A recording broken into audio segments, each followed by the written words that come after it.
Could hardly think of any case where they're in competition with, I have to either choose barcodes or RFID. I have a vision that barcodes will be everywhere on everything, and everything will be scannable to great benefit, from supply chain efficiency to ease of purchasing things, to getting personalized information, brand consumer linking, in all walks of life.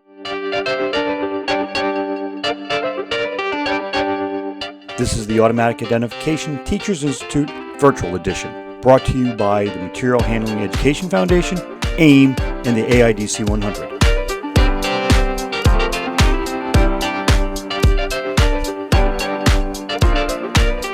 Hello, I'm Elizabeth Sinclair, and I'm Director of Marketing for Bartender, Barcode, Labeling, and RFID encoding software. I'm Steve Halliday. I am an independent consultant in AIDC. Hi, my name is Mark Roberti. I'm the founder and editor of RFID Journal. My name is Carl Maurer. I'm Senior Director of Engineering at Zebra Technologies. Sprague Ackley. I work for Digimarc Corporation. I'm David Alley, and I've been in this industry for, 40 years. Who knows when to start counting? But my present company is Path Guide, and I started that 32 years ago. I don't know if we hear it quite as much as we used to, but back in the 2005, 2004, 2006 timeframe, we kept hearing that RFID was going to kill the barcode. Has it? And what is your response to people that are still occasionally claiming something to that effect? It's nonsense. It's not based on any reality. It's just sort of a simple way of looking at it. They both do similar things, therefore they must be in competition with each other, and that's really not the case. I could hardly think of any case where they're in competition with, I have to either choose barcodes or RFID. There may be times where you want to use RFID and you choose barcodes because cost is a factor and ROI or whatever. But I can't think of a single case where someone said, I'm going to use RFID and we're going to jettison our barcodes and that's the end of it. They very much are complementary. They can contain similar data depending on the type of barcode you're using, and barcode can always be a backup in case the RFID tag can't be read for some reason, the antenna breaks off the chip or something. So they're very much complementary in my mind. And the fact is, there are not a lot of technologies that necessarily kill previous technologies. Yeah, it happens. But in this case, we're really talking about another tool in the toolbox. It would be like saying, RFID is going to kill passive is going to kill active RFID. Well, they're different tools and they're used at different times. So I don't see one ever killing the other. Many retailers that are using RFID are still using barcodes for the point of sale. So you would go and pay as you traditionally would, scan the barcode, pay for your item and leave. Benefit of that is you're not collecting any unique data and you're not associating any unique data with a unique customer where you might have some privacy issues. So that's a good example of where the two technologies kind of work hand in hand.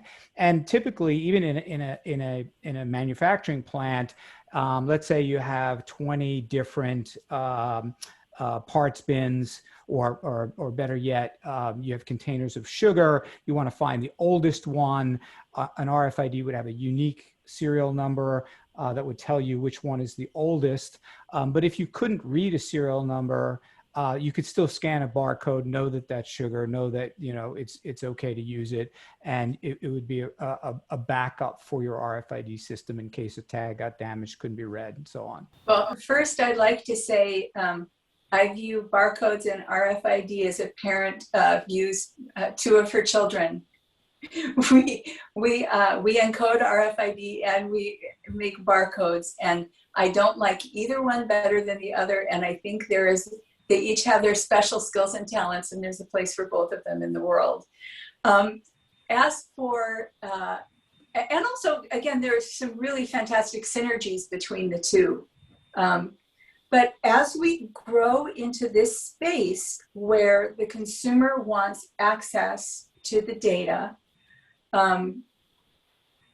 RFID can be a little bit prohibitive for the consumer, where you know, again, all of us in our pocket have a device where we can read 2D barcodes, and pretty spectacularly.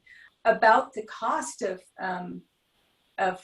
this process, I think that if you're not to toot our horn, but if you're using a software package like Bartender to manage your variable data, the additional cost becomes negligible, especially when we're looking at it eventually just being, at least in CPGs, it's going to be the cost to sell your, if you want, it's the cost of commerce. If you're going to sell your product to consumers, they are, I think, within the next 5 years, going to expect to be able to scan that product and find out information specifically for that item.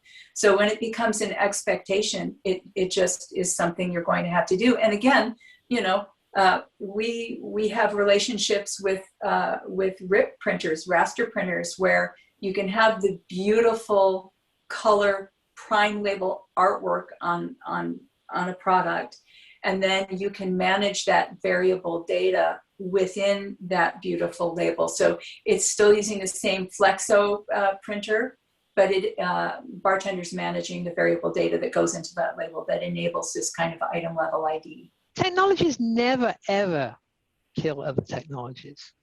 It's a fact that those people marketing a particular technology tout the fact that theirs is the newest, the greatest, the best, and it's going to get rid of all the other technologies that have superseded, that have been there before, but it never happens. So here's a great example. In 1983, working for a company that made credit cards and credit card systems, we were all about magnetic stripe technology. And some visitors came to visit the plant. This was a very high security plant. They were making Visa cards, American Express, all of those kinds of things. You have to go through sort of 3-man doors to get in, and the whole deal. Leave your passport at the door and everything else. But we're sitting in the conference room talking, and they're telling us that the factory is going to be out of work within a year because these things called chip cards were coming in, and the chip was going to replace the magnetic stripe, and nobody would ever want a magnetic stripe ever again. So that was in 1983. So here we are in 2021. And if I look in my wallet, what do I see? Mag stripe cards. Some with chips, some without. Maybe 50-50 at this point. But what I can tell you is that the mag stripes have never gone away. That factory is still there producing mag stripe cards and will be for a long, long time. So barcodes are always going to be here. It's not that RFID is going to replace the technology. It's going to be used in conjunction with it. The nice thing about having a barcode on something is if the tag fails, and technology has a habit of failing at the most inopportune times, you've got something there with all the information that you need, or a subset of the information you need to be able to do whatever you need to do with it. Right now, retail stores operate very happily on reading a simple linear GS1 barcode, and we see them and use them all the time. In today's environments, many of us probably even scan the thing ourselves instead of standing in line for a cashier to scan it. It's very simple to do, and it's not going to go away. Will we have a time arrive where every single item in the world is tagged with an RFID tag and we don't need barcodes? No, I don't think so.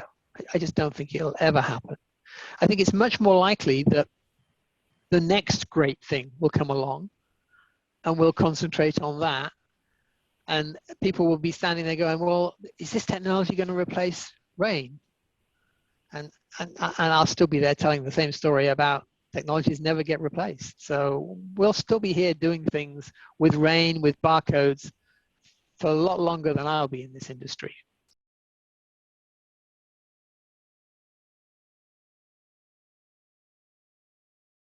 People don't often think about barcode as a tracking, entity for location, which I'll come to in just a minute. But clearly, people are using barcodes left and right for tracking just inventory type control.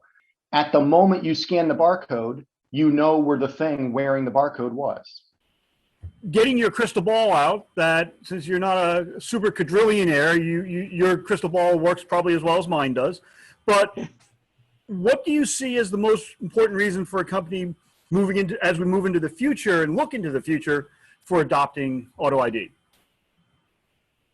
Well, up to the point where the company is extremely highly automated, so that there's fewer and fewer people wandering loose in the distribution center.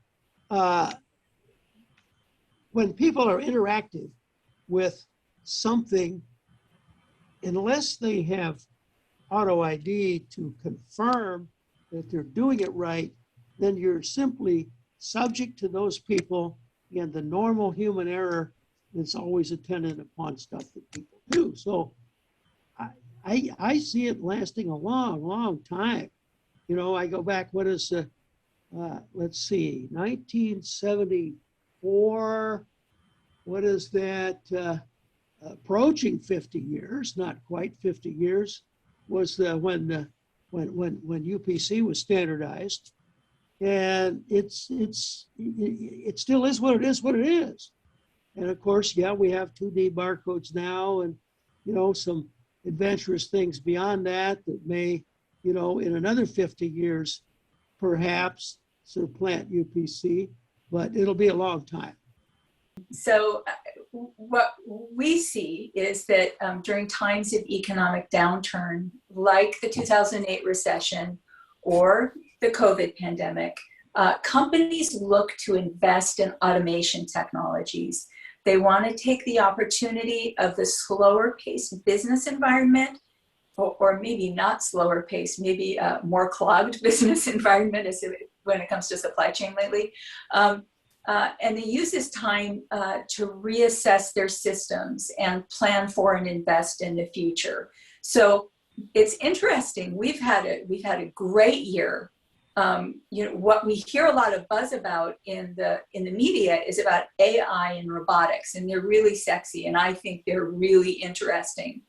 But right now, companies are looking especially to upgrade processes and leverage the power of existing technologies like RFID and even, old dusty technology like barcodes.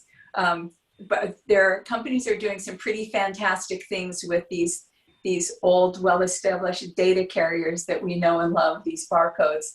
And it actually makes it a really exciting time to be around. People are taking the opportunity to rethink how they use these existing technologies and plan for the future. I mean, how are you gonna have robotics if you don't have a robust data carrier to tell the robot or the AI what's going on? What sort of standards are in development? You've mentioned item level here a couple of times now. What sort of standards are in development for item level identification? So as far as e-labeling is concerned, and again, e-labeling is tying a label to information that lives somewhere else on the web electronically. We are so excited about the GS1 digital link standard. I don't know how familiar the people in the session are with GS1, but I mean, we all know GS1 from the UPC code. GS1 owns that standard. Supply chain professionals know GS1 from their logistics labeling and the serialized shipping container codes. In late 2019, GS1 announced and published a new standard called Digital Link. It is it's going to replace all on-pack barcodes. It's going to be the one code to rule them all, right? GS1 has recently announced that in 2027, they have an initiative to sunset all one-dimensional barcodes, including the UPC code. And it's anticipated that the digital link code is what's going to be the next evolution of these. And so it's a really cool technology. The standard uses web-enabled barcodes to share product information at any point in the supply chain to the consumer, to the retailer, medical professional in the case of healthcare applications, transporter, warehouser, manufacturer. It ties to, the digital link code is a 2D code that ties to the web. The URL that lives in that code can be accessed through the scanner on a smartphone or in some cases an app. So you can access it via browser or via specific app. The beauty of digital link is that the data that's returned to the end user, to the person who scans it, is contextual. It's a dynamic code that refers the user to different data depending on things like location, campaign, time zone, or demographics. The data delivered can change whether it's accessed by app or browser. So two people standing right next to each other by scanning the very same code may very well be delivered completely different information. So a consumer scanning a can of soup would likely see provenance, nutrition, and ingredient info, but they might also see a recipe or a coupon for a discounted price. A Japanese consumer could see that recipe in the metric system measures and the coupon in yen, while an American consumer would be delivered content in English measures and US dollars. A retailer scanning that very same code would see things like lot number, maybe a calendar for discounts and promotions on the product, maybe even store planograms so they can display the cans of soup in an effective brand-approved manner. And a logistics provider or warehouser could scan, again, that very same code and access something like handling information or where it's been on the, who's handled it, where it's come from, where it's going, or even hazard information. And now obviously we're using a can of soup for our example here, and they're not terribly hazardous, but many CPGs like cleaning products have the potential to be. So disparate things like rewards, provenance, care instructions, product registration, even point of sale UPC data that I like to say usually it could eventually eliminate the need for a separate UPC code, but I think GS1 has been very transparent in saying that's where we're going with this. All this information can be delivered through one item level on-pack code. So much data can be delivered in one code, digital link code. Products can carry different data even at the item level. So the package item unit, the each, has tremendous impacts for track and trace, and especially for anti-counterfeiting. Part of the power here is the agility this technology provides if information needs to be changed. Say there's been a change in regulatory requirements or there's been a recall, a simple alteration of the underlying data and the information in the code surfaces can be updated in real time. So Digimarc is a barcode company that is, kind of a young whippersnapper in the barcode world. And it has a kind of barcode that's slightly different in a few ways, in that instead of a tiny symbol that's local, Digimarc barcode prints its barcode in a kind of a very difficult to see fashion and spreads it all over the packaging. So, for instance, if you have that cereal box we talked about before, excuse me, you could print a Digimarc barcode in the packaging itself, so it's on all 6 sides of the box, and you can't even see it. So that's what Digimarc does. But what's really cool is you can also print Digimarc in a serialized fashion. Now, you're not going to use an inkjet printer to print every cereal box uniquely. It's just not worth it.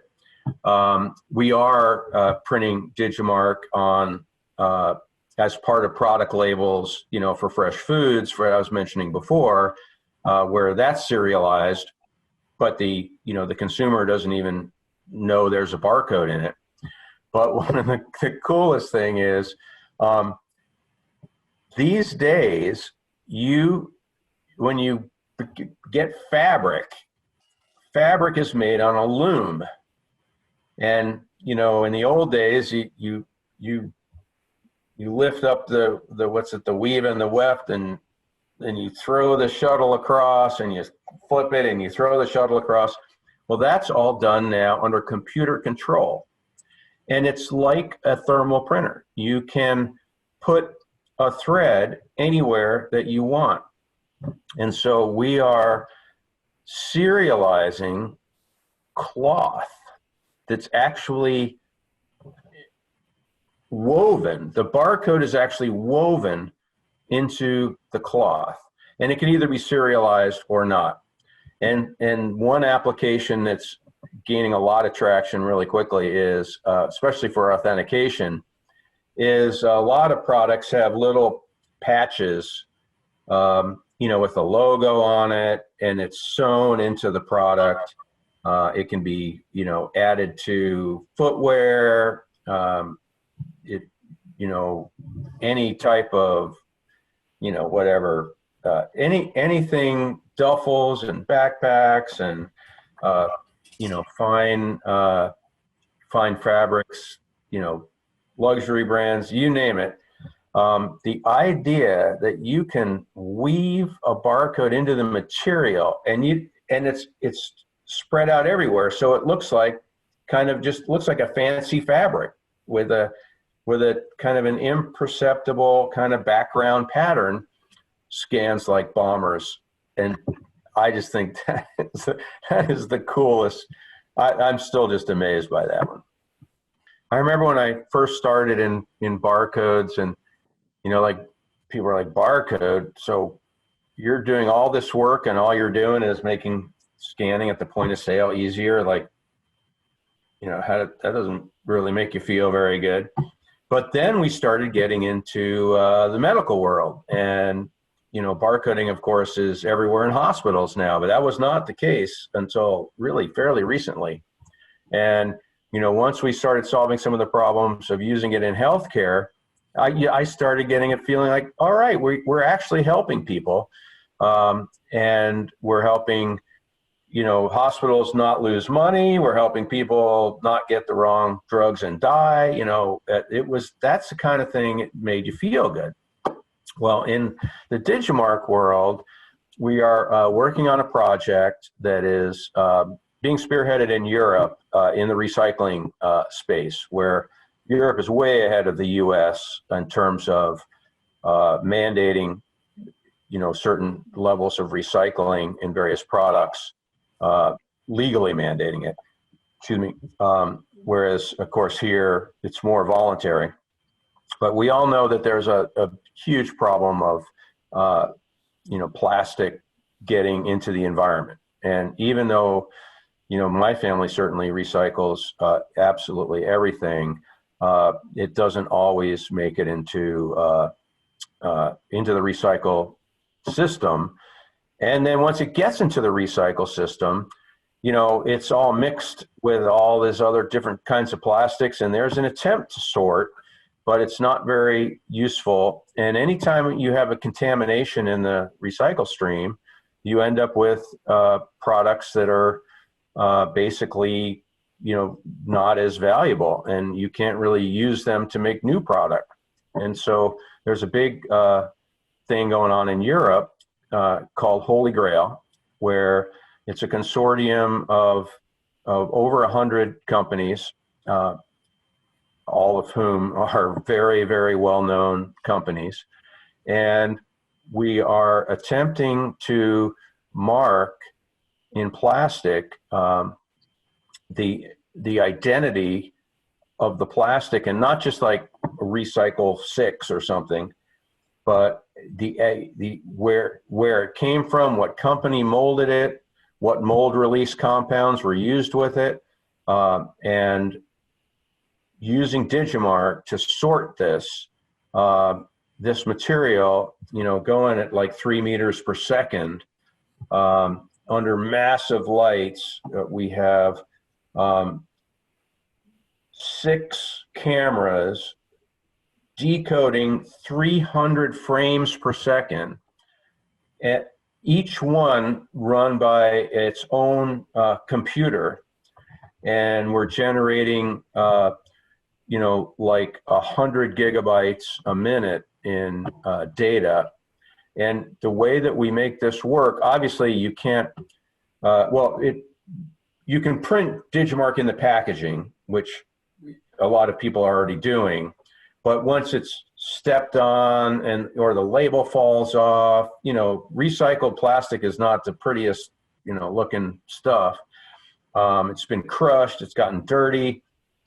And so a very cool technology that we are spearheading is we write the Digimarc barcode in the mold.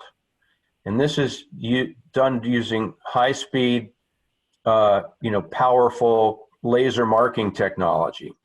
And so a Digimarc barcode that is in a mold kind of has a very, very subtle, bumpy surface to it. It kind of looks like, you got kind of glass that's used in bathrooms or something. It's like a slight frosting to it. Well, that's what the Digimarc barcode looks like when it's molded into plastic. And it looks kind of nice. I mean, it's a very pleasant looking surface, but it's everywhere. It's like the everywhere barcode, it's everywhere molded in the plastic, but you only need a tiny piece anywhere to be decoded because of all that redundancy that I referred to before. And so so the typical, if it's a pristine bottle goes down the pipe there, you'll get about 1,000 reads per bottle. And as it gets crushed and dirty, it goes down to the several hundreds, but we're getting like upper 90% read rates with this thing in a dirty, crushed. And this is, by the way, this is the second test. The earlier ones were in a lab. This one is an actual recycling facility, on these big belts that we hooked up with our massive light bank and all of these cameras and stuff. And so we've pushed the limit of the technology so that every plastic bottle is molded with a barcode, some of which are actually on the market now. But I'm sure people have seen ads from some of the consortiums of the big soft drink companies, recycle our bottles. We want our bottles back, that kind of thing. And this is the technology that's going to make it happen. And then when it goes down the pike and they read what kind of plastic it is, which bottle it is, it gets jetted off with these high-powered air jets. And then some of the vendors literally want their plastic back, which then they can grind up and use as pure material again because there's no contamination. So it ends up being a profit center. The plastic ends up being worth something because it's 100% pure stream material and linked to the vendor itself. So I think that's one of those feel-good applications that is, again, just amazing to me. Is what is possibly the big applications of AIDC in the future that I think are going to spur a greatly increased adoption of the technology. And that comes down to one word, which is serialization. When you have barcoding, identifying product packages, I'll use the supermarket application, for instance, that identity of a cereal box, which is called a GTIN, Global Trade Item Number, which is basically an identity of that type of product. That's well entrenched, and for cereal boxes, it works fine. But more and more, we want to see, or what industry wants to see, is more granularity in the data. And specifically for cereal boxes, you know, you can look at the little numbers on the side that say Best By date, or, you know, some type of a batch number. More and more that the vendors want to be able to scan that data, want to have that available at the point of sale, for instance. So if something is past its time or approaching its time, they can do automatic price markdowns or call it at the point of sale before it gets out into the public, or even, you know, scan it on the shelves. But when you get into items that can really be problematic, and in the food world, that would be fresh foods and produce and such. You know, we all remember when, you know, what was it, lettuce a couple years ago was tainted, and they had no granularity on the data, and they just had to recall pretty much, you know, all the lettuce in a vast geographical area. It's happened with, you know, chicken, and it basically, it pretty much happens, you know, frequently. And each one of those occurrences is like a $10 million problem. And if you could have, you know, your product packaging, well, if you could just have a serialized barcode symbol on every package of whether it's fresh fruit or poultry or whatever, meats, cheeses, then if there is some type of a problem that's discovered, you know, I get sick, and then they say, oh, where'd you get that? Well, you got it at supermarket A, you know, across the street. Well, where did they get it? By the time it works back, food has been out for, you know, days and maybe even weeks. And so that's what causes this gigantic problem.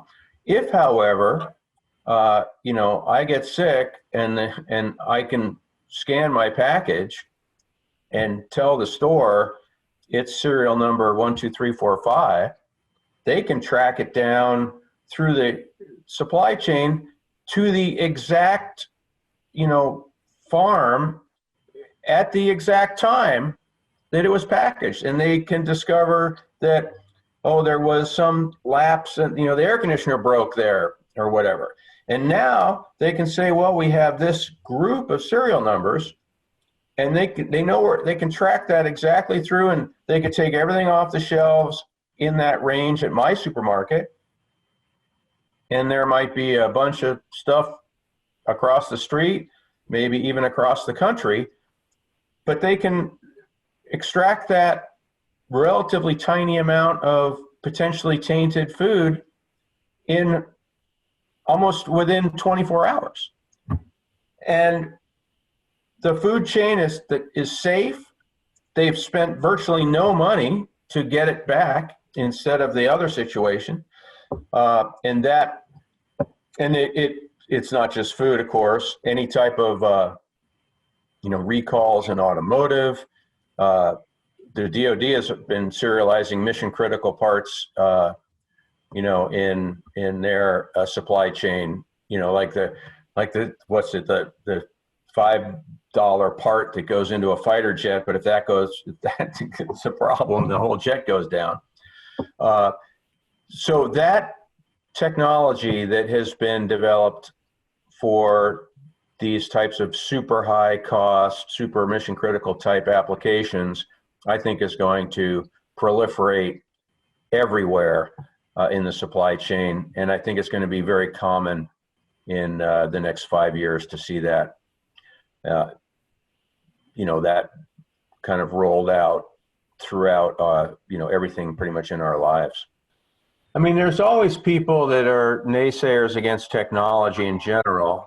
In general, in my experience, it's because usually they just don't understand it. I mean, there was worries 30 years ago that this barcode, you know, was a terrible big brother thing, you know, and people were spreading all kinds of rumors that it was, oh, it got spun up with religious fanatics and stuff, you know, all kinds of wacky stuff, much of which we we still see today in various areas of technology. But all in all, the thing about barcode was it needed to work. And one of the great things about all that work with print quality is it transcended from what started out with, automakers and Department of Defense and hospitals and stuff that had a real problem to solve. It transitioned into the public mind, into the world of everyday people. And of course, that was the supermarket application, where it didn't used to work, and then it started to work, and then it just worked so well, that people just took it for granted, and that there was that acceptance of the technology to the point where it literally became invisible, which is where it is today. And now, like I said, young people think a barcode is like a QR code. And I guess if I was going to stand on a soapbox, I think that barcodes are going to become invisible again. And my vision is to have every single item marked with a barcode that you don't even know is there.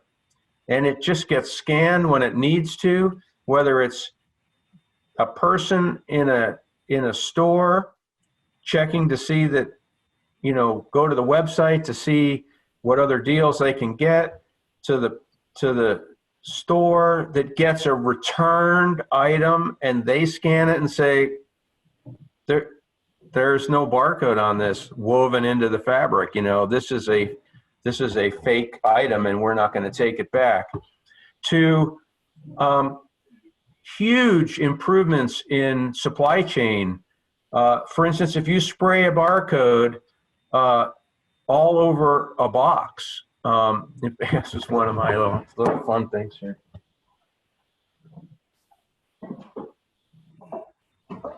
So you're not going to be able to see this very well. I know. Can you see little white dots on it? Yep, we can see the dots. So, from here you can't really see it, but there's little white dots over this whole. This whole thing is barcoded, and you can have every corrugated box uniquely identified, and you don't even need a printed label on it. And all packaging, I envision a time where you don't need a UPC because people know in a supermarket every single item. I got some right here.